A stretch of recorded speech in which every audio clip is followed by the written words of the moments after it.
Part 1. The Midnight Classroom. You didn't know you had let me ask you a question that might feel familiar. At the end of a long day, when you're finally alone with your thoughts, have you ever had this conversation with yourself? You're tired. Your mind is a blur of the day's tasks: work, family, emails, chores. You have a goal, a dream to speak English fluently. You know you should practice, so you might open an app or stare at a vocabulary list, but your eyes won't focus. The words swim on the page. A voice in your head sighs and says, "Not tonight. I'm too tired. I'll do it tomorrow."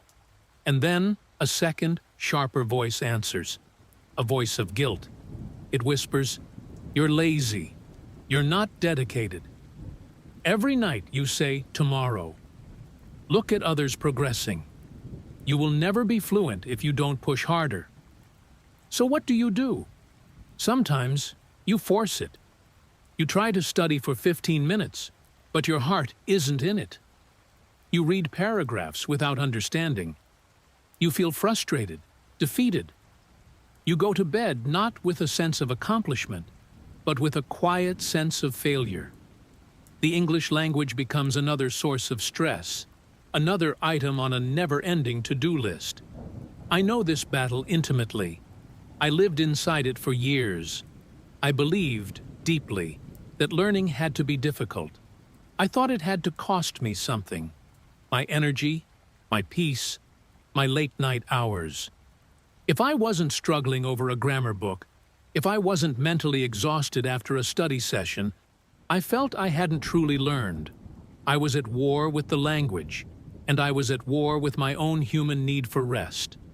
But what if everything we've been taught about learning is only half of the truth? What if our obsession with conscious daytime effort is ignoring the most powerful, gentle, and intelligent learning partner we have? What if the greatest English lesson of your day doesn't require struggle, willpower, or even your conscious mind? What if it happens in the dark, in the quiet, in the moment you finally let go? This is not about a magical shortcut. This is not about putting on headphones and waking up fluent. That's a fairy tale, and chasing fairy tales only leads to disappointment. This is about science. This is about compassion. This is about understanding the incredible built-in machinery of your own brain and finally learning to work with it instead of fighting against it. You see, when you close your eyes at night, you don't just power down. Your conscious mind, the part that worries, that tries, that analyzes grammar, it goes quiet. But another part of your brain, a more ancient and profound part, is just beginning its most important shift. It's the night shift, and its sole purpose is to make sense of your day, to sort, to file, to connect, and to build. For years, I was sending my brain's night shift all the wrong material. I was giving it the clutter of my stress, the noise of social media, the replay of arguments. No wonder I woke up feeling cluttered and anxious. But then I discovered something revolutionary. I discovered that I could consciously, gently, give this night shift a beautiful, important project: my English. Imagine this. Instead of ending your day with a fight against fatigue, you end it with a gift. A gift of soft, simple, peaceful English sounds. You are not studying. You are curating. You are carefully choosing the last input your brain receives, knowing that this input will be the priority project for your mind's internal workshop. This changes everything. It transforms learning from a draining act of force into a nurturing act of trust. You are no longer a soldier battling a language. You are a gardener, planting seeds in the fertile soil of your own subconscious, trusting the natural process of the night to help them grow. This is the secret classroom. It has been there all along, waiting for you every single night. It doesn't have a teacher, because the teacher is you, choosing what to plant. It doesn't have tests, Because the proof is in the quiet, growing confidence you feel upon waking. Are you ready to stop fighting the night and start inviting it to become your greatest ally? Part 2. The Night Shift.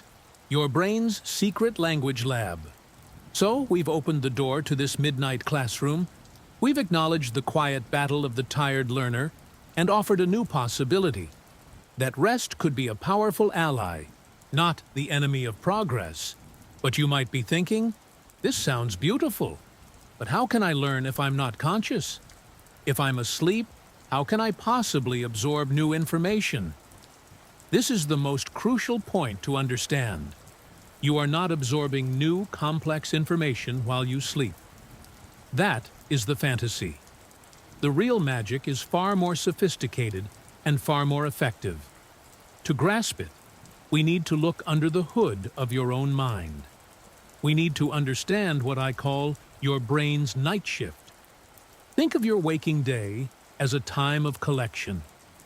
Every English word you hear in a podcast, every sentence you read in an article, every hesitant phrase you speak in a conversation, it's like you're walking through a vast, beautiful forest. You are gathering. You pick up an interesting, shiny leaf, a new word like glimmer. You pocket a smooth, unique stone, a useful phrase like, I suppose so. You collect seeds from different plants, grammar patterns, the rhythm of a question. By evening, your pockets are full of these disconnected treasures. Now, here is the critical mistake most learners make, and the one I made for years. We believe the work is in the collecting. We go to bed with our pockets bulging, thinking, I gathered so much today, and wonder why, in the morning, it feels like most of it has vanished. The collecting is only the first step. The real, transformative work happens next. And it happens when you are not there to observe it. When you sleep, your conscious mind, the part that worries, that tries, that analyzes, goes offline. But a deeper, more ancient part of your brain clocks in for its essential shift. This is your night shift. Its sole purpose is to take the day's collection and make sense of it all. Imagine the most brilliant, meticulous, and peaceful librarian you can picture. Every night in the silent library of your memory, she goes to work. Your conscious mind has left a cart full of new books, papers, and artifacts, your day's experiences at her desk. Her job is integration. She picks up that shiny leaf, the word glimmer. She doesn't just shove it on a random shelf. She walks through the immense interconnected corridors of your memory. She finds the section on light. She places glimmer next to glow, shine, and sparkle. She then connects it to that memory you have of sunlight on water last summer. She creates a cross-reference to the feeling of hope. She is building a rich, multidimensional network. The word is no longer an isolated fact. It is now a living part of your mental landscape. This process is known in science as memory consolidation. It's the non-negotiable biological process of moving memories from the temporary, fragile holding zone of your short-term memory, the hippocampus, into the strong, permanent, and interconnected structure of your long-term memory, the neocortex. This process is not a luxury. It is a necessity, and it occurs most powerfully during the deep, slow wave stages of sleep. Here is the life-changing key that transforms this from biology to strategy. Your brain prioritizes the material that is most emotionally resonant and recently reviewed before sleep. By gently listening to simple, calm, and positive English before bed, you are doing two profoundly powerful things. You are setting the priority. You are walking up to that librarian's desk and carefully placing a specific, curated box in front of her. You're saying, these fragments here, these soothing sentences, these core words, this peaceful rhythm, these are the most important items from today. Please integrate these first. You are creating the ideal state. The calm, repetitive, and positive nature of the audio does more than just deliver words. It lowers your stress hormones. It signals safety to your nervous system. A brain that feels safe and calm is a brain optimized for consolidation. You are not giving your night shift a chaotic, stressful puzzle to solve under pressure. You are providing a serene, organized project. You won't wake up magically, knowing a tense you've never studied. But you will wake up with the language you have been exposed to, feeling fundamentally different. The word you struggled to recall yesterday now feels closer to the tip of your tongue. The sentence structure you read feels more familiar, more logical. The feeling of English is less foreign. This is because the connections have been strengthened overnight. The seeds have been planted in fertile soil. This is the profound shift. From seeing sleep as a blank void where learning stops, to understanding it as the essential active workshop where learning is solidified. You are no longer just a collector of fragments, hoping they'll stick. You are a wise gardener, planting seeds with intention and trusting the natural, powerful forces of the night to nurture them. The exhausting battle of daytime willpower is over. A respectful, intelligent partnership with your own biology has begun. You are now working with your brain, not against it. And this changes everything. Part 3. The perfect nightly meal for your brain. What to listen to and why. Now you understand your night shift. You know that a brilliant internal librarian is waiting to organize and connect the language you feed her. But this leads to the most practical, urgent question. What exactly should you be listening to? This is where most people go wrong. They understand the theory, but they sabotage themselves with the practice. They climb into bed and play a fast-paced news podcast, a complex audiobook, or a tense TV show dialogue. It's like handing that meticulous nighttime librarian a box of fireworks, a broken radio, and a shouting match, then asking her to file it all away neatly. You must be kind to your night shift. You must be a thoughtful curator. The material you choose is not just study content. It is the final, most important meal for your brain before a long period of deep digestion. You wouldn't eat a spicy, heavy 5-course meal right before bed and expect to rest well, would you? The same goes for your mind. The perfect pre-sleep audio is defined by 3 core principles. It must be 1. Slow and spacious. The pace is not just about words per minute, it's about space. There must be gentle pauses between phrases, allowing the sound to resonate in your mind. It should mimic the rhythm of calm breathing or a slow heartbeat. This spaciousness gives your brain's librarian time to pick up each word, examine it, and walk it to its proper shelf without rushing. Fast speech forces her to drop things. 2. Simple and repetitive. Complexity is the enemy of consolidation. You are not trying to learn new, complicated grammar structures. You are reinforcing foundations. Think of the most basic, beautiful building blocks of the language. Core vocabulary, peace, understand, gentle, fundamental sentence structures, I am, it is, I feel, and high-frequency phrases. Repetition is not boring here. It is the essential tool. Hearing I am relaxed 3 times in a soft voice is like handing the librarian 3 copies of the same important document. She understands. This is important. File it in multiple places. 3. Positive and soothing. The emotional quality of the audio is as important as the words themselves. The tone of voice should be warm, kind, and reassuring.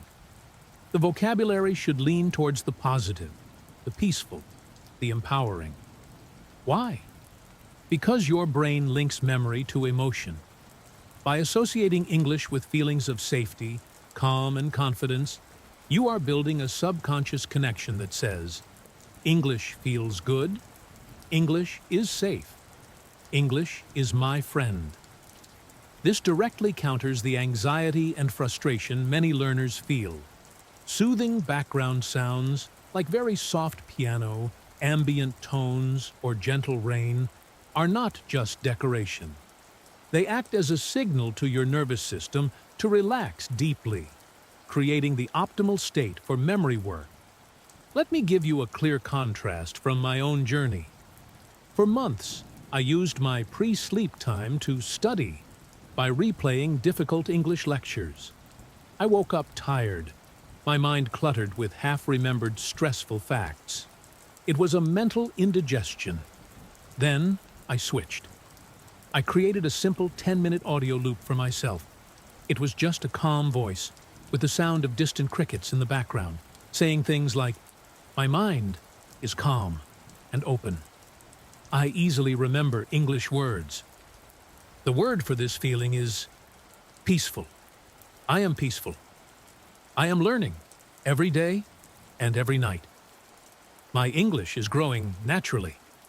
Within a week, the difference was not in my vocabulary size, but in my relationship with the language.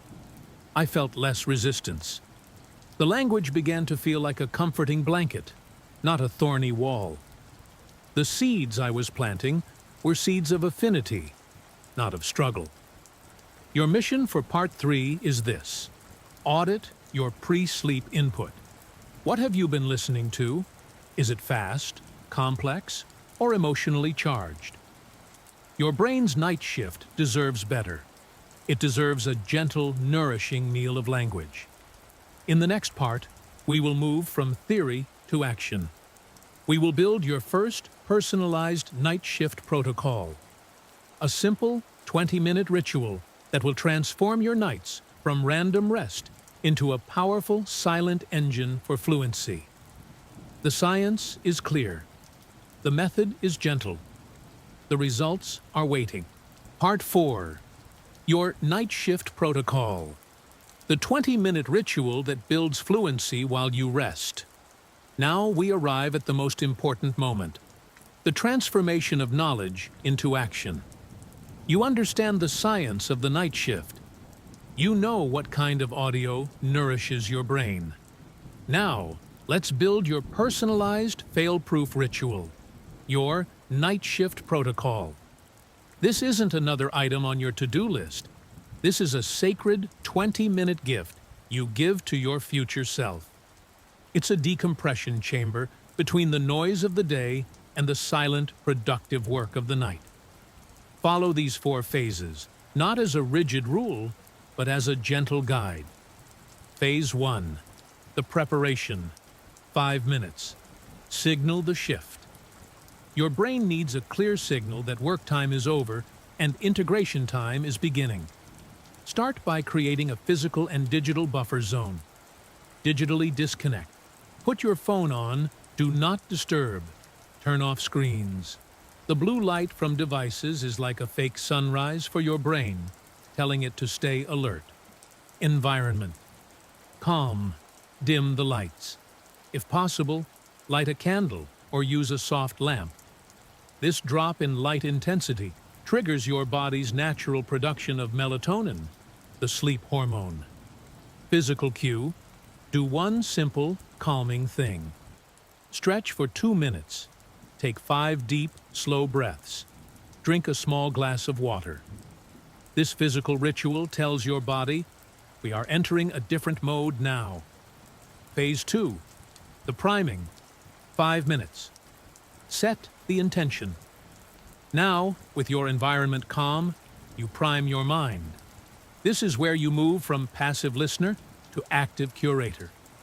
Put on your headphones. Press play on your chosen, slow, simple, positive audio. But for these first 5 minutes, listen with soft focus.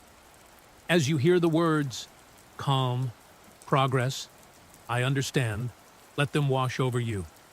If your mind wanders to the day's worries, gently guide it back to the sound of the voice. You are not studying. You are acclimating. You are telling your brain, this is the signal. This is the material for tonight's project. Phase 3. The immersion, 10 minutes. The gift of language. Now you lie down. Get comfortable. Close your eyes.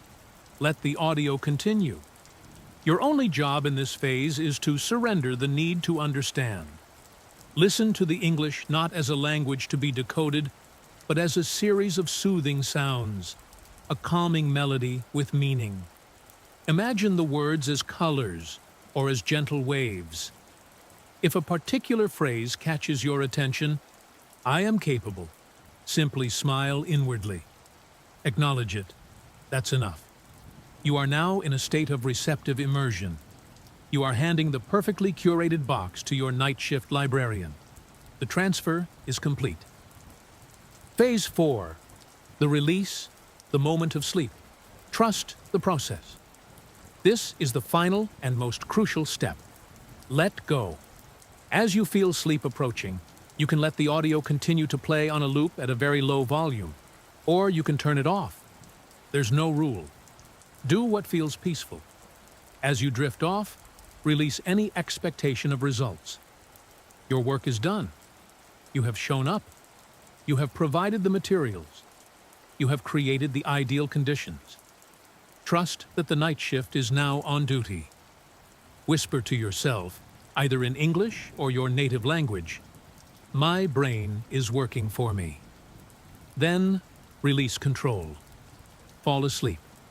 Let me share the story of Lisa, a viewer who tried this protocol. She was a nurse, exhausted after 12-hour shifts. Studying felt impossible.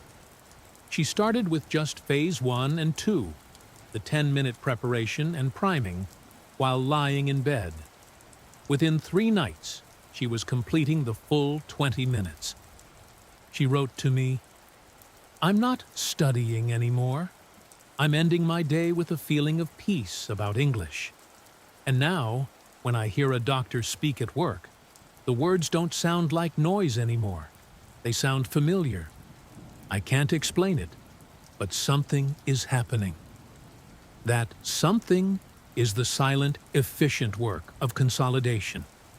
You are not doing the learning in those 20 minutes. You are orchestrating it. Your first mission is not to learn 50 words. Your mission is to execute this 20-minute night shift protocol for 3 nights in a row. The goal is consistency of the ritual, not the complexity of the content. In our next part, we'll answer the final powerful question. How do you measure progress in a process you cannot see? We'll explore the subtle, beautiful signs that your night shift is working, and how to build an unshakable belief in this gentle, powerful path to fluency.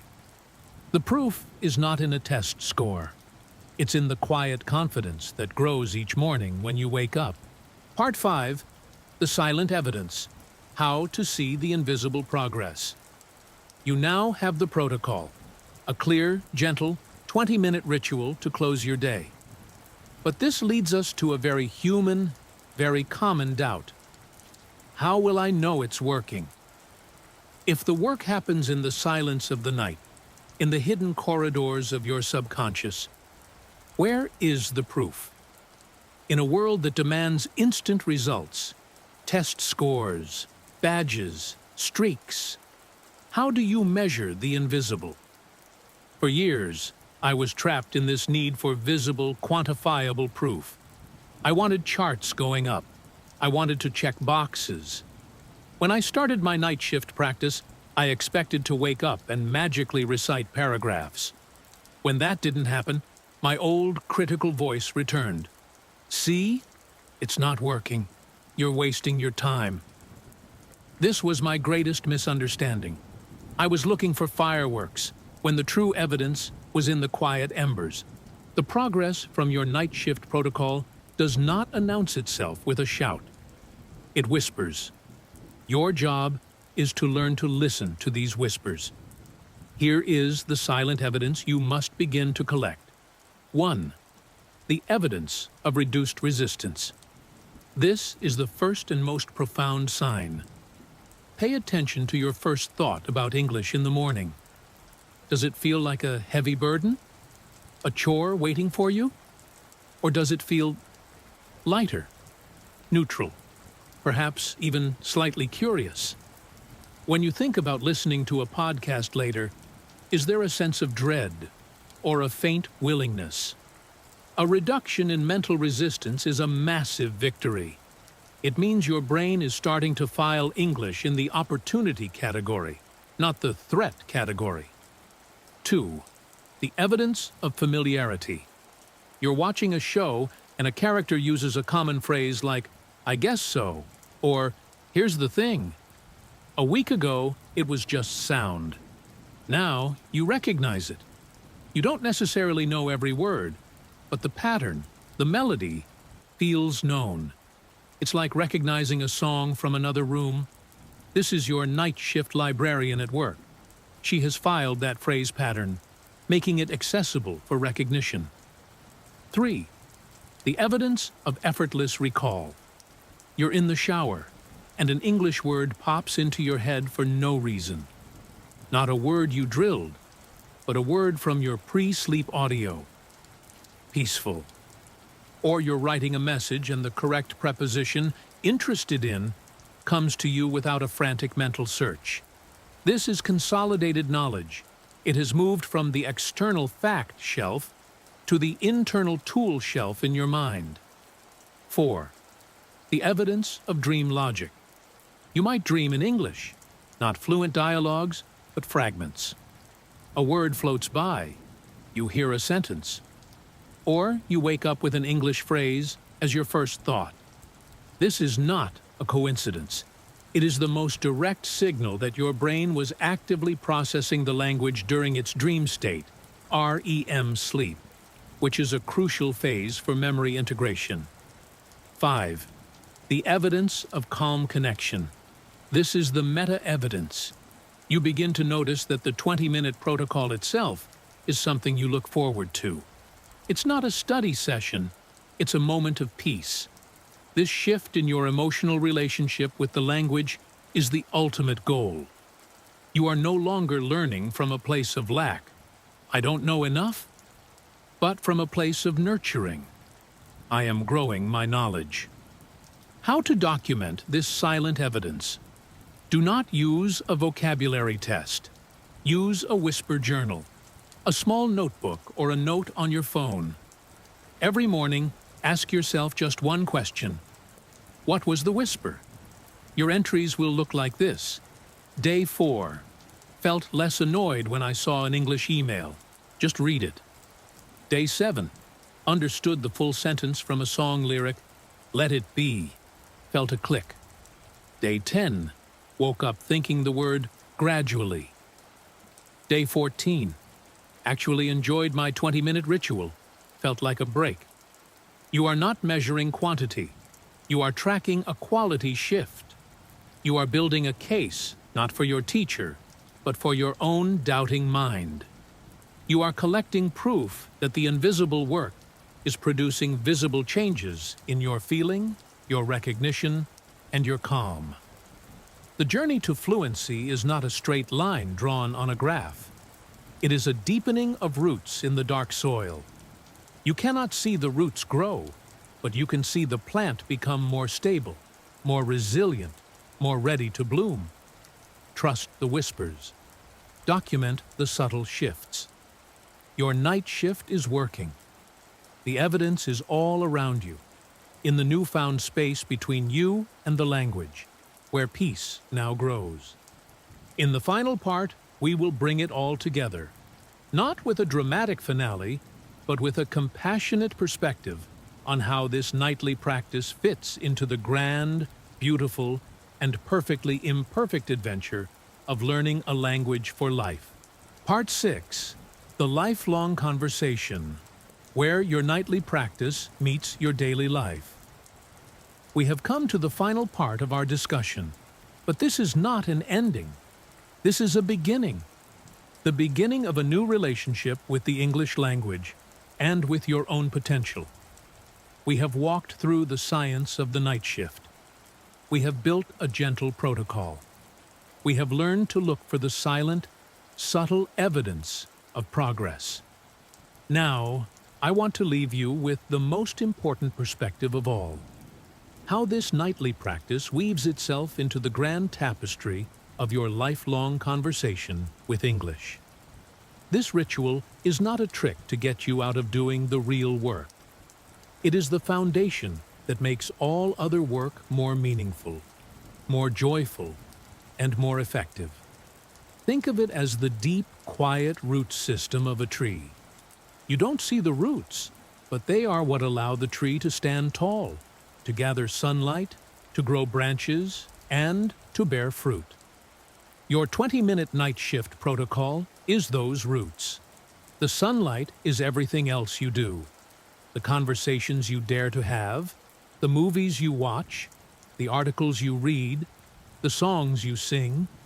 Without strong roots, the tree is weak, and the sunlight can't be fully used. But with roots grown deep in the nourishing soil of subconscious consolidation, every bit of sunlight you catch during the day is turned into solid growth.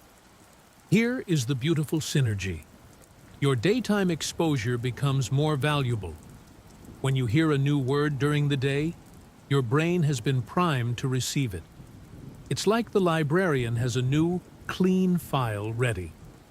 That word has a better chance of being stored correctly because your nighttime practice has organized the library and reinforced the indexing system. Your courage to speak grows. When you feel a fundamental sense of familiarity with the sound and feel of English, a familiarity nurtured in the safety of your nightly ritual, you will feel less fear. The language is no longer a foreign invader. It is a guest you have become accustomed to hosting. This makes you braver to use it. Learning becomes sustainable. This method removes the burnout. You are no longer running a sprint every single day. You are engaging in a sustainable, lifelong marathon where rest is not only permitted, but is an active part of the training. This is how you stay with the language for years, not just for weeks. I want you to imagine yourself 1 year from now. You haven't been cramming. You haven't been exhausting yourself. Instead, each night, you have given yourself the gift of the night shift protocol. Some nights you were too tired and just listened for 5 minutes. That's okay. You protected the ritual. And now, a friend asks you, "How is your English so calm and natural? How do you find the words so easily?" You will smile. You might think of the hundreds of quiet nights, the gentle whispers of "I am capable" and "I understand" that soaked into your mind. You will realize that fluency was not a mountain you conquered in a furious climb.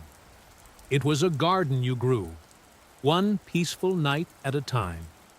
Your English journey is a conversation that will last your whole life. Tonight, you have learned how to let the deepest, wisest part of your mind join that conversation while you rest. You have the knowledge. You have the protocol. You have the power to transform your relationship with English from one of struggle to one of synergy. The first night begins now, not with effort, but with intention. Not with force, but with trust. You are ready. Part 7. Beyond the protocol. What to do when doubt creeps back in. You have the ritual. You understand the silent evidence. You've begun to see this not as a study hack, but as a fundamental shift in your relationship with learning. This is where true change is built. But I must be honest with you.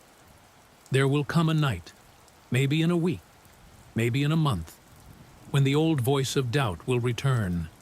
It will creep in, quiet and sharp. You'll be tired.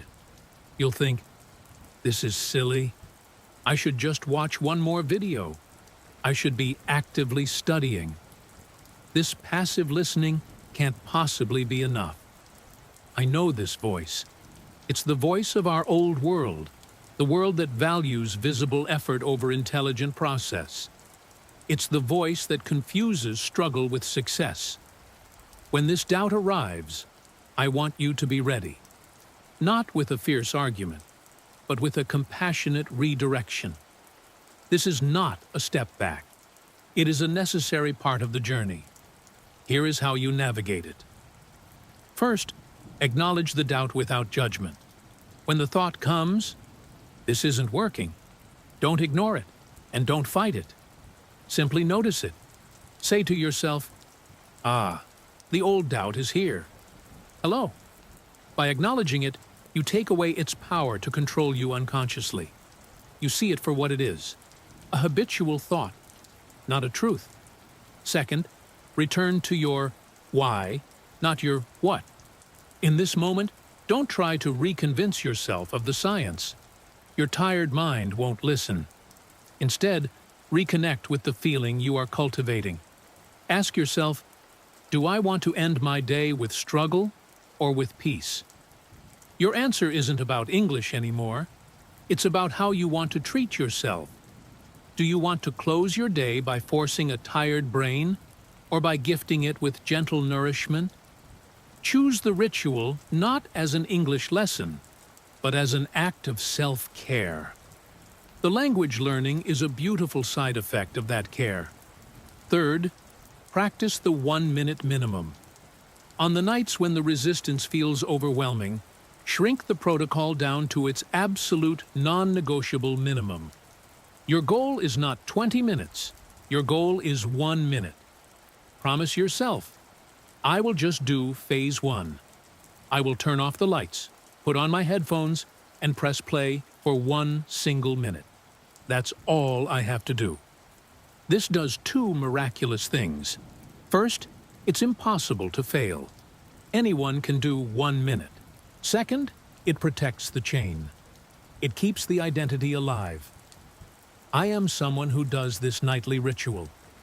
Once you've started that 1 minute, you will almost always choose to continue. But if you don't, that's okay. You honored your minimum, you showed up. That is a victory over the doubt. Finally, review your whisper journal. This is your secret weapon. When doubt says, "Nothing is changing," open the journal. Read your own entries. Look at the subtle shifts you've documented, the reduced resistance, the moment of recognition, the peaceful feeling. You cannot argue with your own recorded experience. This is your data. This is the proof that your subconscious is working. Even when your conscious mind is clouded by fatigue and doubt, this journey is not about building a perfect, unbreakable streak. It is about building a compassionate resilience. It's about knowing that the path is not straight, and that your commitment is measured not by never falling off, but by how gently and quickly you guide yourself back. The night shift protocol is more than a learning tool. It is a training ground for trust. Trust in a process you cannot see. Trust in your own mind's capabilities. And trust that caring for yourself is the most effective learning strategy of all. In the next part, we will explore how this foundation of nightly integration empowers your most important moments, your real waking world conversations. How does the quiet work of the night prepare you for the brave, beautiful act of speaking? Part 8. The Daytime Echo. How your night shift work makes speaking effortless. We have built a sanctuary of trust. We have a nightly protocol to nourish our subconscious. We have strategies to welcome and redirect doubt. Now, we arrive at the moment every learner anticipates, the tangible payoff. How does this quiet, invisible work of the night manifest when you are in the bright light of day, face to face with a moment that demands a response in English? This is where theory transforms into lived experience. The nighttime practice is not an isolated event in a vacuum.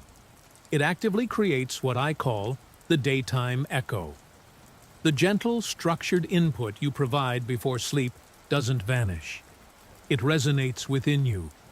It echoes in the chambers of your mind the following day, fundamentally altering your relationship with active English from one of strenuous construction to one of more fluid recall. Let's explore the precise mechanisms. Your nightly ritual accomplishes two profound neuroscience-backed shifts that directly benefit your speaking brain. 1. It dramatically lowers the activation energy for vocabulary and phrases. Think of every word, phrase, and grammatical structure in your memory as having a specific weight or a barrier to access. A brand new, unfamiliar word has an immense weight.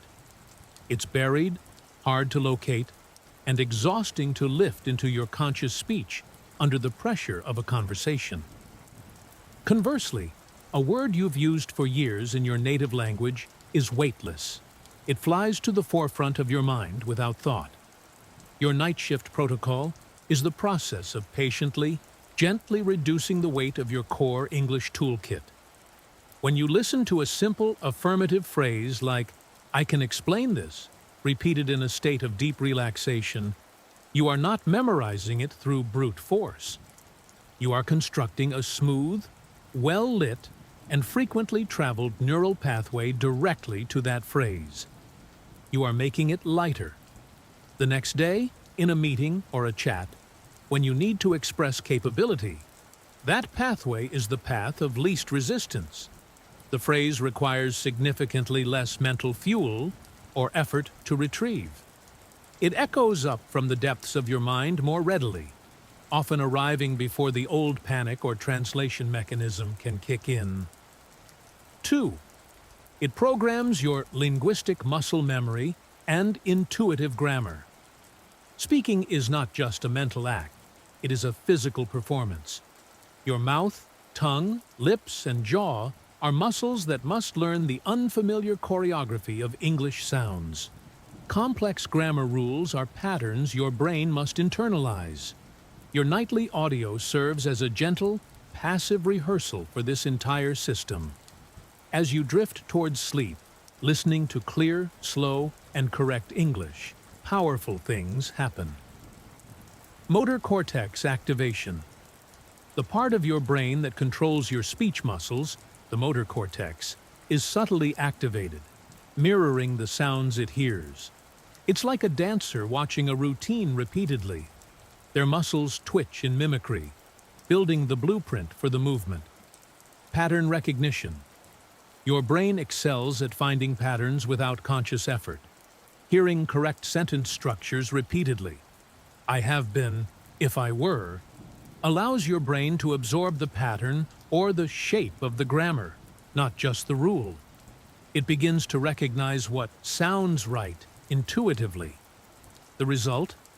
The next day, when you need to form a difficult sound or construct a sentence, your organs of speech are primed.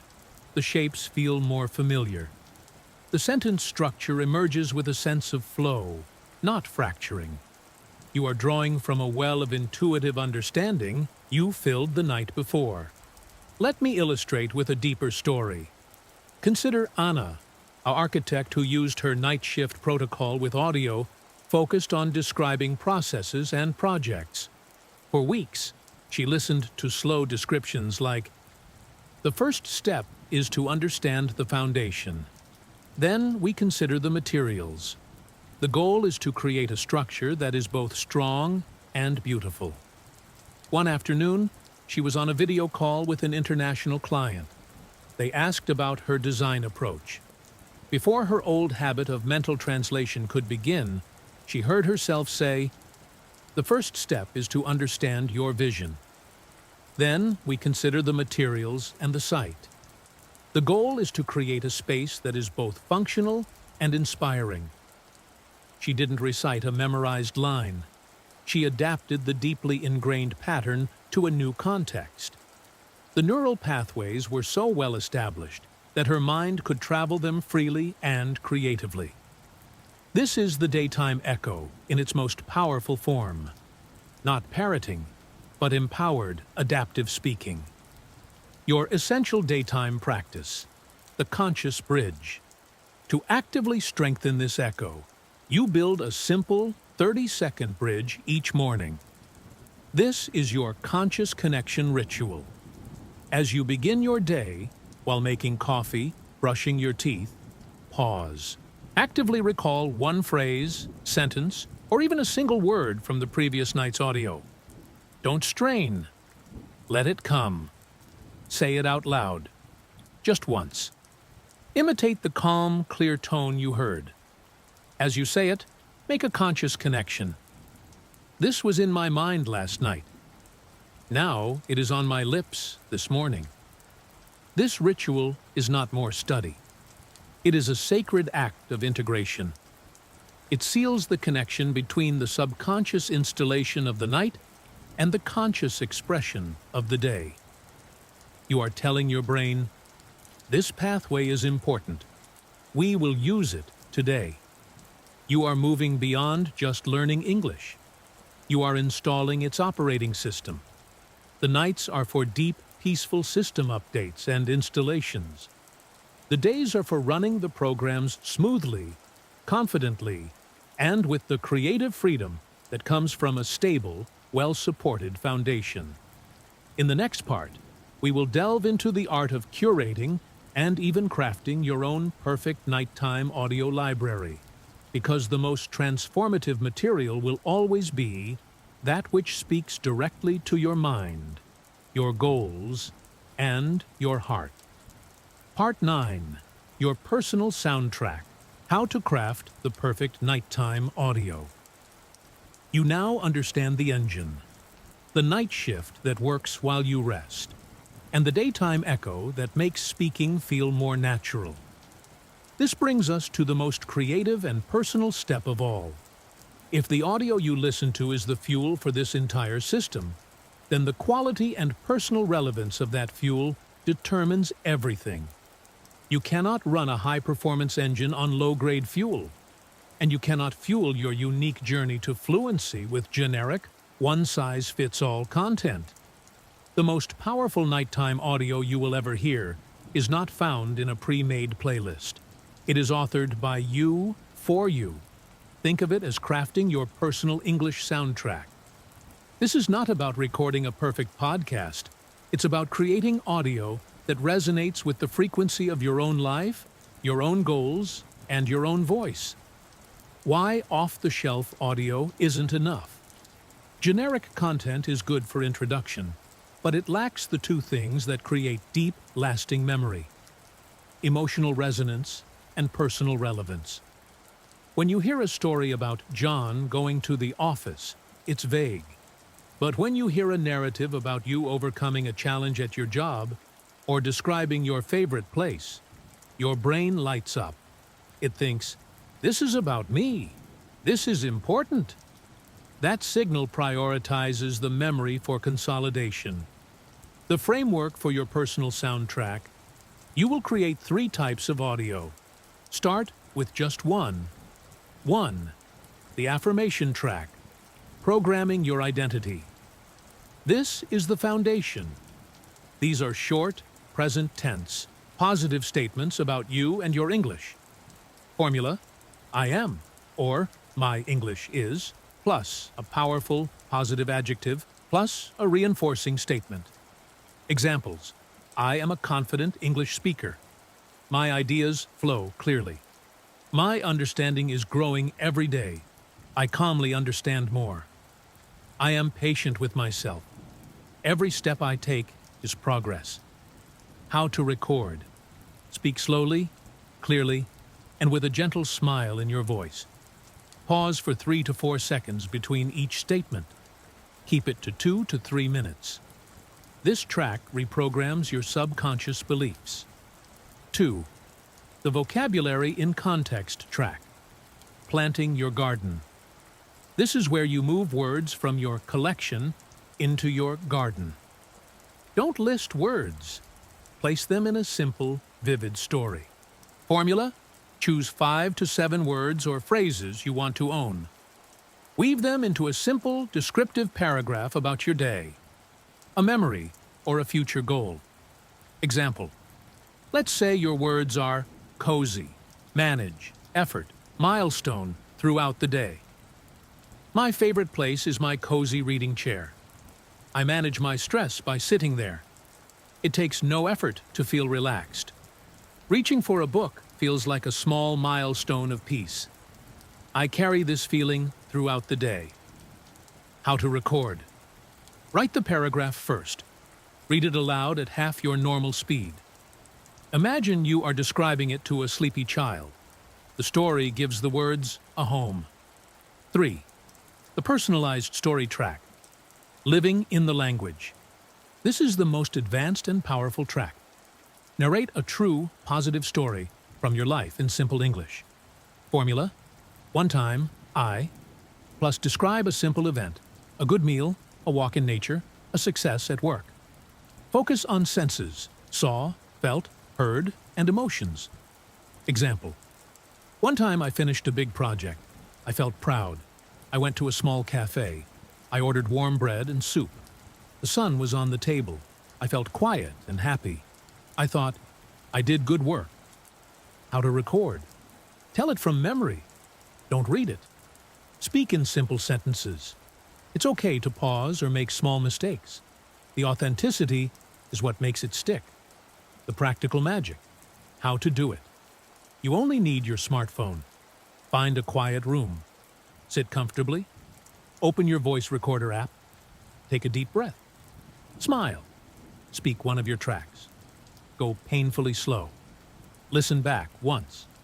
Don't judge the sound of your voice. Listen to the pace. Is it calm? Use this audio file for the next week. By crafting your soundtrack, you achieve the ultimate goal.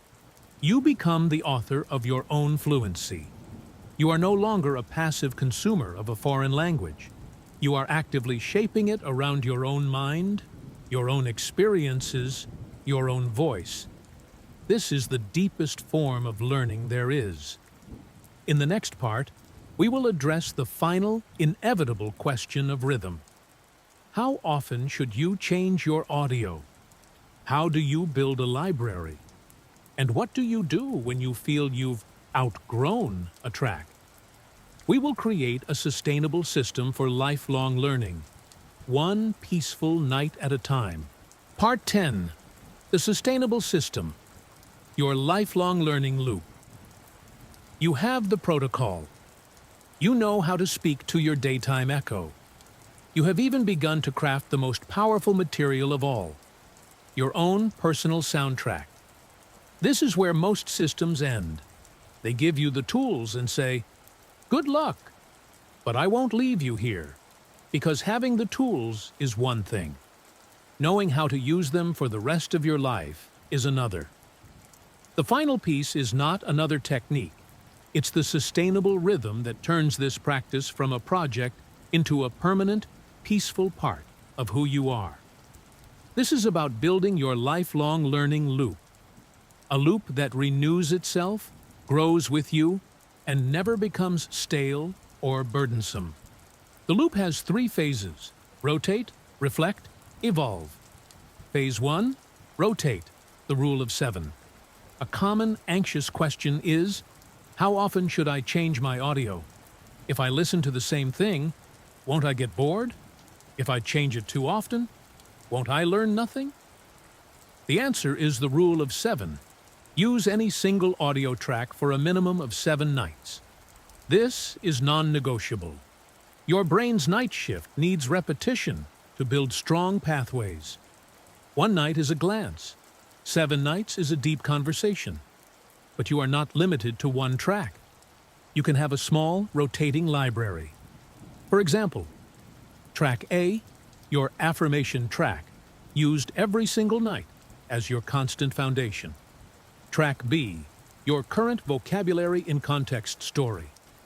Track C, a personalized story or a calming, pre-made narrative you love. Rotate tracks B and C every week or 2. This gives you consistency with gentle variety. The affirmation track is your anchor. The others are the sails you adjust. Phase 2, reflect, the gentle audit. Once a month, conduct a gentle audit. This is not a test. It is a compassionate conversation with yourself. Sit with your whisper journal. Look back over the last 30 days. Ask 2 questions. The feeling. Question: when I think of my nightly ritual, what is the dominant feeling? Is it pressure or is it peace? Your answer tells you everything. If it feels like pressure, simplify. Go back to basics. Shorten the time. The goal is always peace. The evidence question: what was the clearest, kindest whisper of progress? Find just one. Maybe it was a dream, a moment of recognition, or simply a morning where you felt zero resistance. Acknowledge it. This evidence fuels your belief for the next month. Phase 3. Evolve, the growth threshold. You will feel it when it happens. A track that once felt perfectly challenging will start to feel easy, comfortable. Your mind will drift less because it knows the material too well. This is your growth threshold. It is a cause for celebration, not panic. It means a piece of the language has been successfully installed. It is now part of your foundation. When you hit a growth threshold, it's time to evolve that piece of your soundtrack. For vocabulary tracks, keep the same core words, but rewrite the story to be richer. Add a descriptive detail, a more complex sentence, or an emotional nuance. The familiar words in a new context creates deeper learning. For story tracks, tell a new story from a different period of your life. Challenge yourself to include a new tense or a couple of new useful phrases. For affirmations, evolve their depth. Move from "I am learning" to "I integrate English naturally into my thoughts." Move from "I am capable" to "I share my ideas in English with clarity and calm." This loop, rotate, reflect, evolve, is self-sustaining. It prevents burnout by honoring your need for both consistency and growth. It respects your brain's biology and your heart's need for meaning. You are no longer following a course. You are tending a living, growing ecosystem within your own mind. Some plants, words, phrases, will take root quickly. Others will need more time and gentle repetition. Your job is simply to be the attentive gardener, trusting the seasons of your own progress. In the next part, we will bring the focus full circle, back to the very heart of why you started. We will talk about the ultimate goal, not fluency as the world defines it, but the profound freedom and connection that becomes possible when you and English are no longer separate, but partners in the story of your life. Final part. Your English, your partner. This journey was never about reaching a finish line called fluency. It was about changing the race entirely. The goal of your nightly practice is a quiet, powerful shift. The moment English stops being a subject you study and becomes a partner you live with. A subject is external. It's a textbook, a test, a list of mistakes. It's based on lack, a constant reminder of what you don't yet know, measured by what you get wrong. A partner is internal. It's a tool for thought, a bridge to others, a new channel for your own voice. It's based on connection and curiosity. It's measured by the moments of understanding and expression you gain. Your ritual, the gentle listening, the whisper journal, your personal audio, has been the process of slowly inviting English in from the cold. You're not cramming data. You're allowing the language to inhabit your mind, to weave itself into the fabric of your memories, your quiet moments, and even your dreams. You are building a home for it within yourself, so it's no longer a visitor, but a resident. This is the profound freedom you've cultivated. It's the freedom to listen to a song and feel the meaning before you analyze the words. It's the space to think without the frantic internal translator, because English has become an available, well-worn path for your thoughts. It's the courage to speak, knowing your voice, accent and all, is the authentic and valuable sound of you meeting and contributing to this language. Most importantly, it's the permanent permission to be imperfect without shame. Because a true partnership is built on practice, patience, and presence, not on an illusion of perfection. If you feel less fear and more curiosity, if there's more peace than pressure, then it's working perfectly. You are not on the way to the destination. You are living the transformation right now. The proof is not in a test score tomorrow, but in the quiet confidence you carry today. You are building a lifelong friendship with English. One peaceful night, one gentle whisper, one kind thought at a time. It all starts and continues with a simple choice: to trust the gentle process and to faithfully partner with the incredible, capable mind you already have. And that is the true secret. It's not what you learn, it's how you relate to it. If this idea of partnership, not pressure, resonates with you, let me know in the comments. Tell me one small way your relationship with English has changed. Share this with someone who needs to hear that learning can be peaceful. Subscribe to English Tonight for more ways to learn with calm and confidence. Thank you for your time. Now, go and enjoy your new peaceful partnership. Goodbye.